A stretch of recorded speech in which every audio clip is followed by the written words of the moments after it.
Hello guys, আসসালামু আলাইকুম। কী অবস্থা সবার?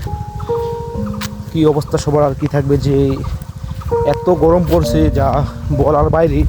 বাসায় ঘরে থাকা যায় না, যা রোদ। তো আজকে আমি চলে আসলাম আমাদের কান্দরে।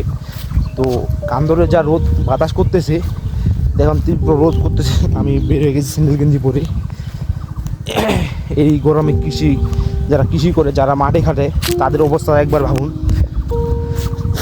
তারা মাঠে ঘাটে কাজ করে, ফসল ফলায়, তাদের অবস্থা খুব খারাপ, একদম বলার বাইরে। তো তারপরে রোদে ঘাস তুলতে আসছি, এমন একটা অবস্থা, রোদে থাকা যায় না। তো আপনাদেরকে আমি দেখাচ্ছি আর কি। তো আমরা এই তো ঘাস তুলতেছি ভুটকাবাড়ি এবং কুমড়াবাড়ি এখানটায়। তবে এখানে বাতাসটা খুব জোর করছে, কোটি টাকার বাতাস। ঘাস তুলতেছি তো কুমড়াবাড়িতে ভাইটা কিছু বলবে নাকি? হ্যাঁ, কিছু বলবে না তো নাকি? গরমের মধ্যে তাও কষ্ট করতে হচ্ছে, যেহেতু বাসায় গরু আছে, গরুর জন্য। এই তো সবটাই খেয়ে এখানে ভুট্টা বাড়ি। তবে আমাদের এইখানে প্রচুর পরিমাণ ভুট্টা করছে লোকজন। তো ভুট্টা বাড়িতে ভুট্টার ভিতরে যে ঘাস যে অনেক, তারপর এখানে কুমড়া তো অনেক ঘাস যে। তো সবাই আছে এখানে ঘাস তুলতেছে, আমরাও চলে আসছি এই গরমের মধ্যে। কিন্তু আমার ভাইটার অবস্থা দেখেন, কি একটা অবস্থা। কুমড়া বাড়িতে আছে ঘাস তুলতেছে। মূল কথা হচ্ছে এখানটায় যে একটা গাছ আছে, এই তো উপরের গাছটা, এখানে প্রচন্ড বাতাস করতেছে। গরম তো তাও এরকম বোঝা যায় না, তো ঘরে থাকলে অনেক গরম করতেছে।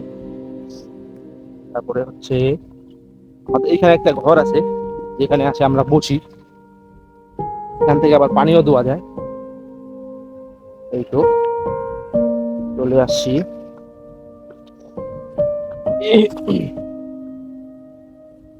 দেখ, অনেক সুন্দর একটা কাজ করছে এখানে। তো এই যে পিছনে ঘরটা দেখতে পাচ্ছেন, এইটা এখান দিয়ে পানি পড়ে, সব ক্ষেতে এখান থেকে পানি দেওয়া হয়। অনেক সুন্দর একটা কাজ করছে। এখানে আবার লাইনও ঢুকে গেছে, ভালো একটা উদ্যোগ ছিল। একটা মরিচ বাড়ি,